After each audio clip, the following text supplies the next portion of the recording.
ಬಂಧುಗಳೇ, ಅಧ್ಯಕ್ಷರಾದಿಯಾಗಿ ವಿರೋಧ ಪಕ್ಷದ ನಾಯಕರು ಹೋರಾಟವನ್ನ ಮಾಡಲಿಕ್ಕೆ ಬಂದಿದ್ದೇವೆ. ರಾಜ್ಯದಲ್ಲಿ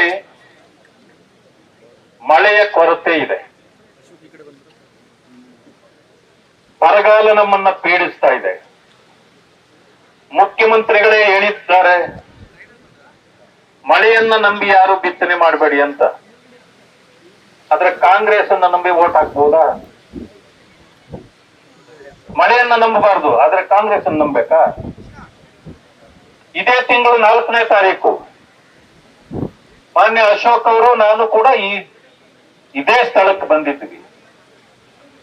ಆವತ್ತು ಅಧಿಕಾರಿಗಳು ಹೇಳಿದ್ರು 10 TMC ನೀರು ನಮ್ಮಲ್ಲಿದೆ, 6 TMC 2 ತಿಂಗಳಿಗೆ ಕುಡಿಯುವ ನೀರು ಮಾತ್ರ ಇದೆ, 4 TMC ಅದು ಡೆಡ್ ಸ್ಟೋರೇಜ್ ಅಷ್ಟೇ, ಅದನ್ನು ಬಿಡ್ಲಿಕ್ಕೂ ಸಾಧ್ಯ ಇಲ್ಲ. ಪರಿಸ್ಥಿತಿ ಇದಿತ್ತಲ್ಲ, ಮನವರಿಕೆ ಮಾಡಿಕೊಟ್ರ ನೀವು CWCಗೆ? ಪಾಪ ಅವ್ರು ಏನ್ ಮಾಡಿದ್ರು, CWC ಅಂದ್ರೆ ಕಾಂಗ್ರೆಸ್ ವರ್ಕಿಂಗ್ ಕಮಿಟಿ ಅನ್ಕೊಂಡ್ಬಿಟ್ಟವ್ರೆ.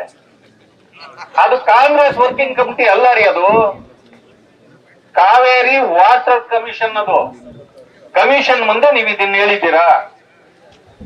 ಹೇಳಿಲ್ಲ. ಅದಕ್ಕೆ ಅವರು ಆದೇಶ ಕೊಟ್ಟಿದ್ದಾರೆ. 145 ವರ್ಷಗಳ ನಂತರ ಶಿಂಷಾದಲ್ಲಿ, ನಾನು ನಿನ್ನೆಲ್ಲ ಮೊನ್ನೆ ಇಷ್ಟೊತ್ತಲ್ಲಿ ಶಿಂಷಾದಲ್ಲಿದ್ದೆ, ನೀರಿಲ್ಲದೆ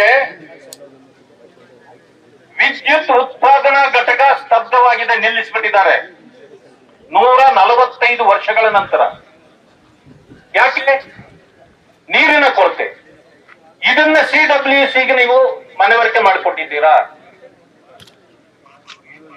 ಅಥವಾ ಜೂನ್ ನಲ್ಲೇ ನೀವು ಎಚ್ಚರಿಕೆ ತಗೊಳ್ಬೇಕಾಗಿತ್ತು. ಈಗ ಮಾತಾಡ್ತಾರೆ ಮೋಡ ಬಿತ್ತನೆ ಅಂತ. ಇಲ್ಲಿವರೆಗೂ ಸುಳ್ಳು ಬಿತ್ತನೆ ಮಾಡಿಬಿಟ್ಟು ಈಗ ಮೋಡ ಬಿತ್ತನೆ ಮಾಡಿದ್ರೆ ಏನ್ರಿ ಪ್ರಯೋಜನ? ಹೇಳ್ಕೊಡ್ಬೇಕಾಗಿತ್ತು ಅವತ್ತೇನೆ. ನೀವು ಮೋಡ ಬಿತ್ತನೆ ಮಾಡೋದಾದ್ರೆ ನೀವು ಜೂನ್ ನಲ್ಲೇ ಮಾಡ್ಬೇಕಾಗಿತ್ತು. ಇವತ್ತು ಮಳೆ ಬರ್ತಿರ್ತದು, ಎಲ್ಲರೂ ಬೆಳೆ ಬೆಳೀತಾ ಇದ್ರು, ಅದನ್ನು ಮಾಡ್ಲಿಲ್ಲ. ಈಗ ಸುಮ್ಮನೆ ಕಣ್ಣೋರ್ಸಕ್ಕೆ ಮಾತ್ರ ನಾವು ನೀರು ಬಿಡೋದಿಲ್ಲ, ಸೋಮವಾರದವರೆಗೆ ಮಾತ್ರ ಅಂತೆ. ಆಮೇಲೆ ಬಿಡ್ತೀರಾ?